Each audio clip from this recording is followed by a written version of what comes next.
with the program that nobody else will do for you. All right, let's get back to the checklist I wanted to tell you about of best practices to do a crowdfunding campaign. In fact, you could do it. Hey, I'll make you a deal. If you do a crowdfunding campaign to finance your entry into my mentor program, I'll help you the whole way through it. That makes sense to me, huh? What do you think about that?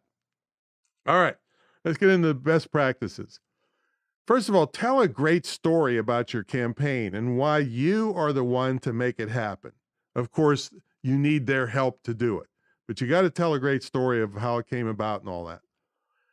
Thank people often and thank them publicly unless they want to remain anonymous. That's your next best practice tip. Thank them like crazy. Next is, without being a pest, remind people constantly of what you're doing. Some of your best allies and friends are busy, and chances are your crowdfunding campaign is not the number one thing on their mind every day. So keep after them. Next is network and talk about your campaign constantly.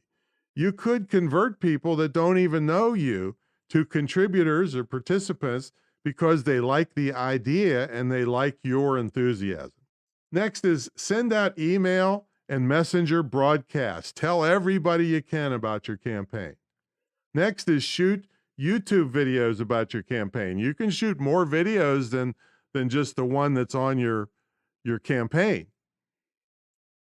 Another one is do publicity stunts. One guy went on a marathon, no sleep night, and he was on Facebook Live, and he says, I'm not leaving Denny's until he hit like 25 more contributors. Something like that. And it went crazy. I think he got way more than 25.